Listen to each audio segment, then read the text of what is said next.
लक्षात ठेवा, तपश्चर्या असल्याशिवाय दिव्य संतती जन्माला येत नाही. का आपल्या घरी आई असते, वडील असतो, सासू सासरे असतात, आपण असतो, आपल्याला मुलं असतात, आपल्याला सुना असतात, आपल्याला नातवंड असतात, घरात 10-12 माणसाचं कुटुंब असतं, पण गायनाचं अंग एकालाही नसतं. आपण गाणं म्हणायला लागलो तर लोक चुपचाप झोपू दे. ही आपली गाण्याची काय क्वालिटी आहे की नाही? आपल्या घरात 10-12 माणसं असून एखादा गायक जन्माला येत नाही.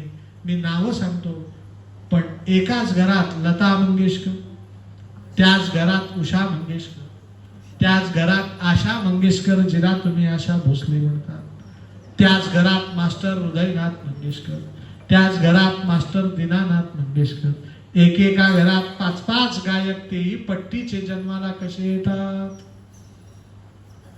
एकाच घरात पंडित जवाहरलाल नेहरू, एकाच घरात इंदिरा गांधी, एकाच घरात राजीव गांधी, 3-3 पंतप्रधान एकेका घरात जन्माला येतात. त्यांच्या घरात एकेकच संतती असते. ती एकेकच संतती काय होते? पंतप्रधान. आपल्या घरात 15 माणसं असतात, नगरसेवक सुद्धा होत नाही. लक्षात ठेवा, रामायण त्याला उत्तर आहे. रामायण सांगतं की पूर्वजांचे गुण अधिकाधिक जसे विकसित होतात तसं तसं कुल शुद्ध होऊन शुद्ध संतती जन्माला येते. लता मंगेशकरांचं नाव घेतलंय म्हणून त्यांच्याबद्दलची एक कथा सांगतो एका वाक्यात, आणि पुढची कथा सांगून विश्रांती करतो. लता मंगेशकर सांगतात की आम्ही भावंड गायन करतो, हा गायनाचा गुण आमचा नाही. शेकडो पिढ्या गोव्यातल्या मंगेशी मंदिरात संध्याकाळी दिवे लागणीच्या वेळेस आम्ही तिथे उभं राहतो. आम्हाला तिथला मान आहे मंगेशीच्या मंदिरात, आणि दिवे लावणे गुरुवाने की दिवा पहिला लागता क्षणी आम्ही माल कंस रागाने गायन सुरू करतो. कुठला राग? किती पिढ्या झाल्या? 5-50 पिढ्या मंगेशीची सेवा आमच्या घरात झाली. त्या सेवेचं फळ म्हणून आम्ही 5 जण जन्माला आलो. लक्षात ठेवा, आया मन में चले वृंदावन में, या पद्धतीने घरात एकदम दिव्य संतती जन्माला येणार. त्याच्यासाठी अनेक पिढ्या काय होतात? खपल्या जातात. तुकाराम महाराज उगीच जन्माला येत नाही. त्यांच्याकडे तुकाराम महाराज जन्माला येण्याच्या आधी अनेक वर्षापासून पंढरीची वारी आहे माझे घरी. तुकाराम महाराज काय सांगतात? मी काही पहिला वारकरी नाही, पांडुरंगाचा भक्त मी पहिला नाही. आमच्या घरात 5-50 पिढ्या आधीपासून आमच्या घरात काय पंढरीची वारी आहे. म्हणून माझ्यासारखा दिव्य वारकरी जन्माला आला. ज्ञानेश्वर उगीच जन्माला येत नाही. निवृत्तीनाथ ज्ञानेश्वर सोपान मुक्ताबाई यांच्या आपेगावला पैठण जवळ तुम्ही गेलात तर अवश्य जाऊन बघा. त्यांच्या वाड्यामध्ये आजही नाथ संप्रदायी लोकांच्या समाध्या आहेत. ज्ञानेश्वर महाराजांचं प्रमाणित चरित्र आळंदीचे किसन नारायण साखरेंनी लिहिलंय. ते सांगतात 14 पिढ्या आधी ज्ञानेश्वर महाराजांच्या घरात नाथ पंथाची दीक्षा होती.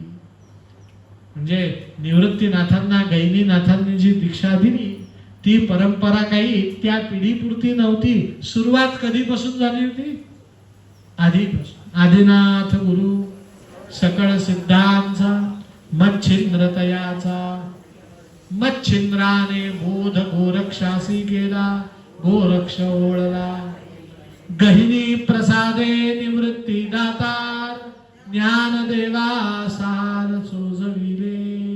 ही नाथ परंपरेची दीक्षा वंश परंपरेपासून ज्ञानेश्वर महाराजांच्या घरात होती. मग आता कुशलव प्रभू रामचंद्रांचा जन्म कसा झाला या संबंधाने चर्चा करताय. ती चर्चा आपणही करू, पण ती करण्यापूर्वी 10 मिनिटाची मोजून सुट्टी घेऊ. गोपाल कृष्ण भगवान की.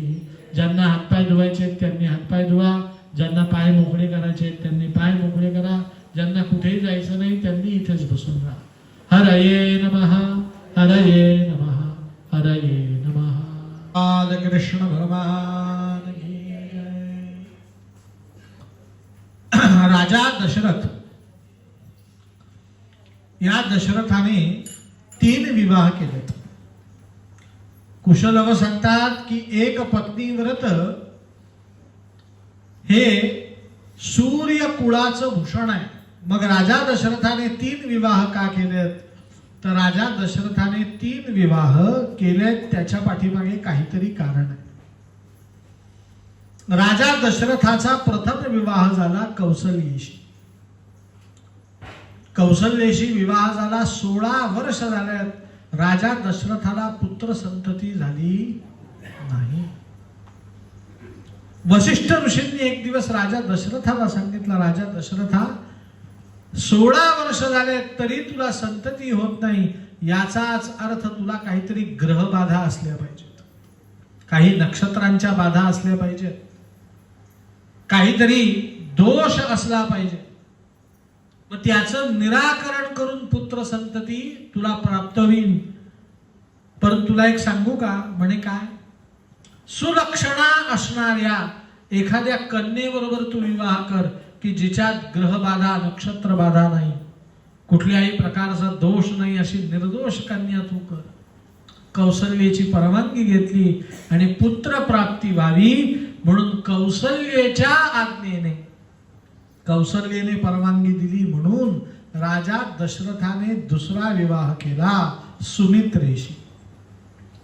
सुमित्रा ही अत्यंत सुलक्षणी कन्या होती, पण राजा दशरथाचं दुर्भाग्य फार मोठं होतं. या सुमित्रेला दिवस राहिलेत, एकच संतती झाली आहे, पण तीही कन्या, तिचं नाव शांता. काय नाव? आणि वैद्यांनी सांगितलं की या सुमित्रेला आता संतती होणार. मग राजा दशरथाने, मी आज एवढंच सांगतो, उद्या मला ती कथा विस्तृत सांगायची आहे. उतार वयात तृतीय विवाह केला. विवाहाचं वय शिल्लक नसताना तृतीय विवाह केला. कैकेय देशाचा राजा अश्वपती, त्याची कन्या कैकेयी, आणि कैकेयी बरोबर विवाह करून सुद्धा राजा दशरथाला संतती झाली. विश्वामित्र ऋषींनी सांगितलं, राजा दशरथा, आता एकच उपाय. म्हणे काय? म्हणे शास्त्राने सांगितलेला तू पुत्र कामेष्टी यज्ञ कर. राजा दशरथाने पुत्र कामेष्टी यज्ञ केला. त्या पुत्र कामेष्टी यज्ञासाठी ऋषी शृंग, कोणाला बोलवलं? यांचं चरित्रही फार मोठं बहारदार आहे. थोडक्यात सांगतो. राजा ऋष्यशृंग हा विभांडिक ऋषींचा पुत्र आहे आणि याला स्त्री नावाचा पदार्थ माहिती नव्हता. काय माहिती नव्हतं?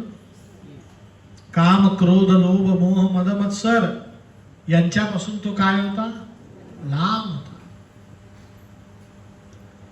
स्त्रीच त्याला माहिती नाही. परिणाम, मनात विकार नाही. अविकार रहित असलेला देह असल्या कारणाने त्याच्या मंत्रांमध्ये फार मोठी शक्ती होती. लक्षात ठेवा, प्रत्येकाचं शरीर सारखं आहे का? तर भौतिक दृष्ट्या सारखं आहे, आध्यात्मिक दृष्ट्या ते सारखं नाही. लक्षात ठेवा, मी 13 अक्षरांचा मंत्र सांगतो. श्रीराम जय राम जय जय राम. मी म्हणणं निराळं, तुम्ही म्हणणं निराळं, आणि ब्रह्मचैतन्य गोंदवलेकर महाराजांनी म्हणणं निराळं. काय निराळेपण आहे? तर तुम्ही आम्ही सामान्य देह धारण केलेले माणसं आहेत. ब्रह्मचैतन्य गोंदवलेकर महाराजांनी म्हटलेलं श्रीराम जय राम जय जय राम, त्यांची पूर्ण साधना ओतून ते म्हणतात. त्यामुळे त्यांच्या मंत्राला काय आहे? दिव्यत्व आहे. पंढरपूरला तुम्ही सगळे गेलाय, चंद्रभागेच्या तीरावरती आता इस्कॉन टेम्पल माहिती ना तुम्हाला? झालेलं आहे. पैल तीरावर आहे. पैल तीरावर पांडुरंग, पैल तीरावर तुकाराम महाराज देहून चालत चालत पंढरपूरला त्या पैल तीरावरच्या चंद्रभागेवरती आले की चंद्रभागा ओलांडायची, तर हाक मारायचे, पुंडलिक वरदा हरी विठ्ठल श्री ज्ञानदेव पंढरीनाथ भगवान की. असं म्हणता क्षणी साष्टांग लोटांगण चंद्रभागेच्या पैलतीरावर घालायचे. उठवायचा स्वतः पांडुरंग. यांनी फक्त काय घालायचं आणि हात धरून कोणी उठवायचं.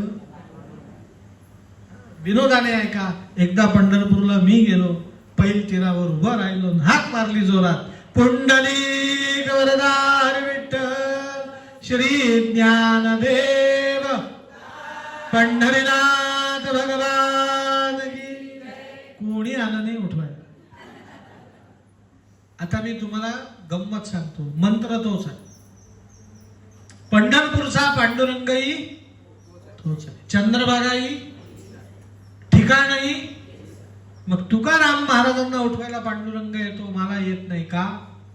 तुकाराम महाराजांचं आध्यात्मिक शरीर निराळं आहे, माझं आध्यात्मिक शरीर निराळं आहे. ज्ञानेश्वरी तुम्ही वाचली असेल तर ज्ञानेश्वरीत साधना केल्याने देहावरती काय परिणाम होतो 5व्या अध्यायात ज्ञानेश्वर महाराज सांगतात. देह होतो सोनियाचा. माणसाचा देह कशाचा होतो? सोन्याचा देह होतो साधना केल्याने. आणि तुकाराम महाराज सांगतात, ब्रह्मरूप काया होतसे कीर्तनी. कीर्तनाला मी उभा राहिलो की तुकाराम म्हणून उभा राहतो, पण जय जय रामकृष्ण हरी सुरू झालं की तुकाराम तुकाराम राहत नाही, पांडुरंग होत जातो. काय होतो? मग सांगितलं, पुत्र कावेष्टी यज्ञासाठी ब्राह्मण सुद्धा ऋष्य शृंग असला पाहिजे, अत्यंत तेजस्वी शरीराचा. कारण त्याचा देह इतर ब्राह्मणांसारखा नाही. मग ऋष्य शृंगाने यज्ञ संपन्न केला. त्या यज्ञामध्ये साक्षात यज्ञ नारायण प्रगट झाला. आणि तो यज्ञ नारायण हातामध्ये सोन्याची थाळी घेऊन प्रगट झाला. आणि त्या थाळीमध्ये खीर होती. आणि सांगितलं, दशरथा घे पायसदार, तुला मी स्वर्गातनं हे पायस आणलेला आहे प्रसाद म्हणून. कसं आहे पायस? कामधेनुच्या दुग्धाहूनही ओज जिचे बलवान, दशरथा घे पायसदार. कामधेनुच्या दुधापेक्षाही अत्यंत शक्तिमान असलेलं हे पायस आहे, तुला मी देतो. राजा दशरथाने तो पायस स्वीकारला, आपल्या राण्यांमध्ये वाटायला सांगितलं.